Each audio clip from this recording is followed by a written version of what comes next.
Happy Monday, 11 Warriors Nation, and welcome back to the 11 Dubcast for this week.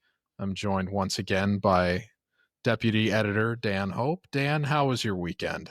Pretty good, George. How about yours? Not bad. I had to work Saturday and Sunday, but it's a labor of love when it comes to 11 Warriors. And my Saturday was a little bit interesting relative to what we're going to talk about today. I got done writing Remember When about the great Paul Warfield, and about an hour later, I figured, okay, I have enough time to go procure myself some food while I remain on call in case any news breaks. And 2 minutes after I confirmed my food order, I had to go pick up because I thought, oh, it's going to be quiet. Nothing's going to happen. Ohio State decides to add somebody to their football staff 3 weeks before the season starts. And that would be Mr. Josh Boyer, most recently the defensive coordinator for the Miami Dolphins from 2020 to 2022, but perhaps more notably and more of interest to you, Dan, as somebody that grew up watching the New England Patriots, Boyer has several upon several years of experience working both with and under Matt Patricia as a cornerbacks coach, defensive backs coach, various different positional assignments within the New England Patriots, but most notably from about 2012 to 2018, working as the cornerbacks coach underneath Matt Patricia. Patricia, I believe, did leave in 2018, so he was there for an extra year longer with the Patriots than Patricia was. But they both got there in 2006, and they were both there on that team that won one of the many Patriots Super Bowls during that run in 2016. So, given your familiarity with the franchise, I'm wondering what you can tell me about how the cornerback performance during that time with these two in place might translate to what we can expect now that they are going to be working together at Ohio State. Well, they won multiple Super Bowls together, so that's always a good sign. When you bring in people who have experience winning Super Bowls, achieving elite success at the highest level, that's always a positive. I think back to Patriots cornerbacks during that time. I mean, you had Darrelle Revis there for several years. He was arguably the best corner in the NFL during his time with the Patriots, and so Josh Boyer certainly has had a track record of coaching very successful corners. Now, we don't know exactly what his role is going to be at Ohio State. Obviously, Ohio State already has one of, if not the best cornerbacks coaches in the country in Tim Walton. And so they're not bringing Josh Boyer in to take over cornerbacks coaching.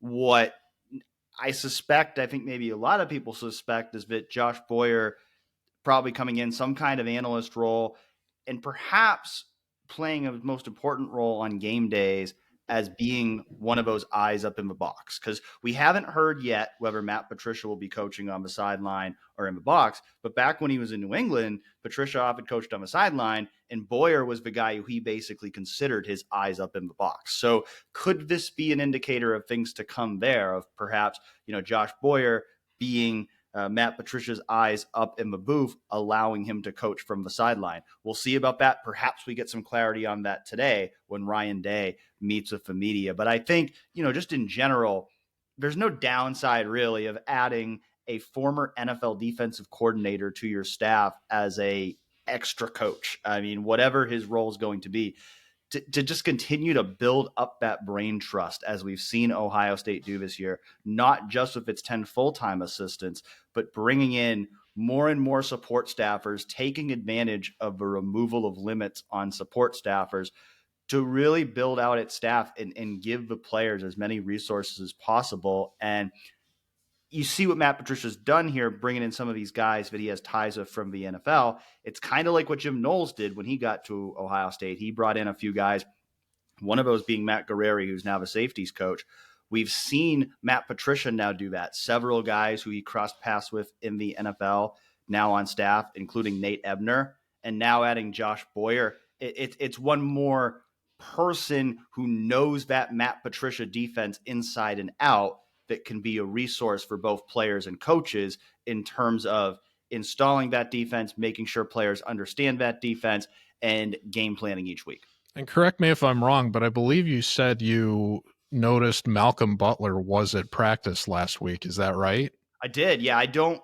I had asked Matt Patricia about that back in the spring. I was just talking to him after the coaches clinic because I had heard that Malcolm Butler had been around, and I had asked him just is Malcolm on the staff, and he said he wasn't. He was just there visiting. But I did notice the other day we were sitting there waiting for interviews, and I saw someone walking out, and I'm like, that guy looks really familiar. Like, who is that? And I'm thinking, because he's wearing an Ohio State shirt. So in my head, I'm thinking it's like an Ohio State player. I'm like, doesn't really look like an Ohio State. I'm like, oh, it's Malcolm Butler. So will Malcolm Butler end up on staff at some point? I don't know. I do know that he's been around a good amount. So, interesting there.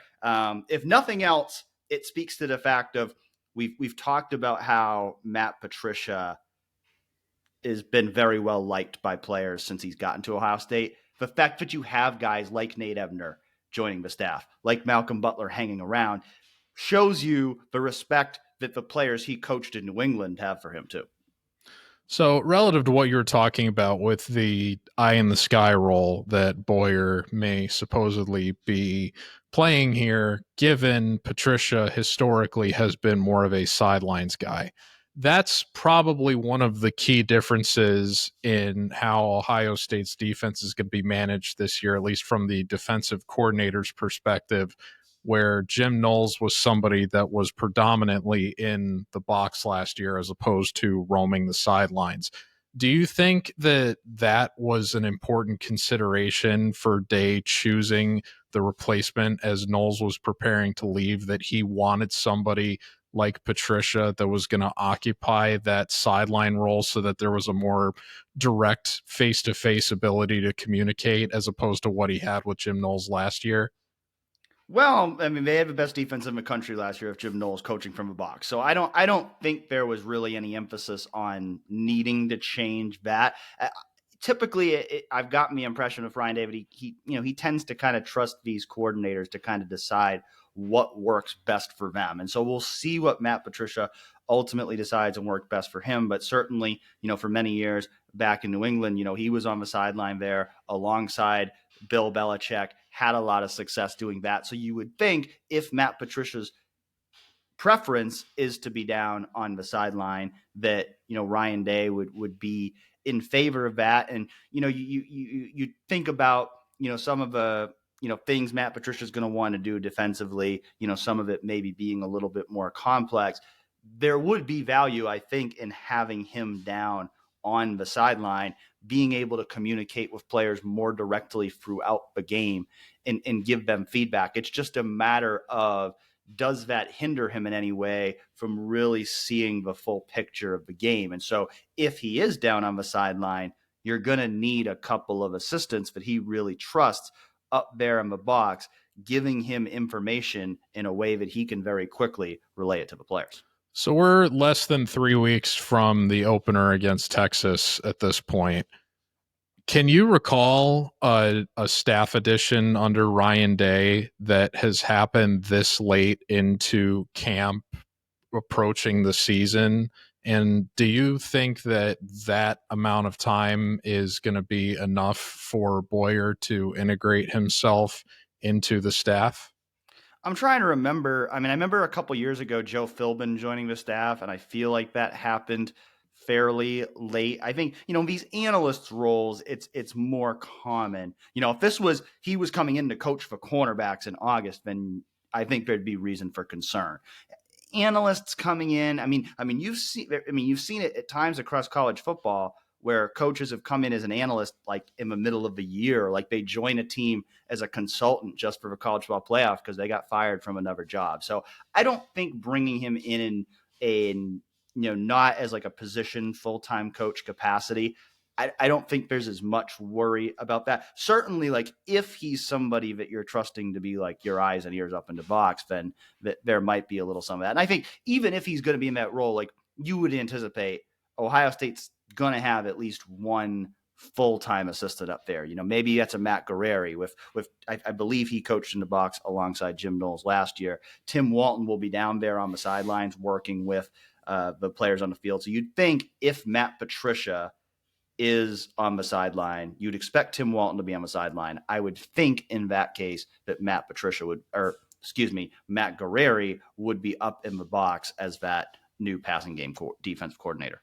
Well, it'll be interesting to see what Boyer's official title is when that information finally emerges, hopefully later this week. So between that and a pending decision in the quarterback battle, as we talked about last Friday, it will be certainly interesting to monitor all of the developments now that we're drawing ever closer to the season debut for Ohio State football. But until then, we will keep you updated best we can at 11 Warriors and on the 11 Dubcast, and we will be back tomorrow with Andy Anders for another edition.